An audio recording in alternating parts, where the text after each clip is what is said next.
Is the Iran nuclear deal about to be killed off? Well, the deal came after years of tension over Iran's alleged efforts to build a nuclear bomb. It said its program was always peaceful, but the world didn't really believe that, and for 10 years the UN imposed sanctions. The deal, reached in 2015, brought together the permanent members of the UN Security Council and the EU. It is a great honor for us to announce that we have reached an agreement on the Iranian nuclear issue. And it was called the Joint Comprehensive Plan of Action. A shared commitment to peace and to join hands in order to make our world safer. Iran agreed to do away with large parts of its nuclear program and allow international inspectors to monitor what was left. In return, the international community agreed to lift the sanctions, allowing Iran to do business, sell oil, and recover $100 billion of assets frozen in banks abroad.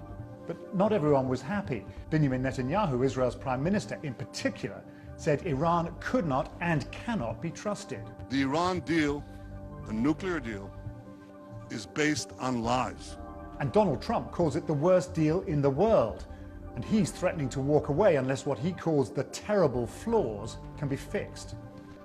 Well, what are those flaws? Some people are bothered by the fact that many of the deal's key provisions expire in 10, 15 or 25 years. But you know, in 7 years, that deal will have expired and Iran is free to go ahead and create nuclear weapons. That's not acceptable. Then there's the fact that the deal simply doesn't cover Iran's ballistic missile program.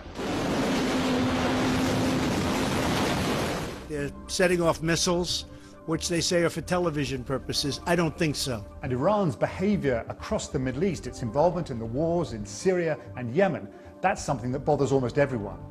The Europeans say the deal isn't perfect, but it is working, and that it would be crazy to tear it up. Some say it's actually the Americans who are not abiding by the deal. The US is well advised to finally start honoring its commitments. Still making it hard for companies to do business with Iran. No one quite knows what Donald Trump has in mind. I'm not telling you what I'm doing, but a lot of people think they know.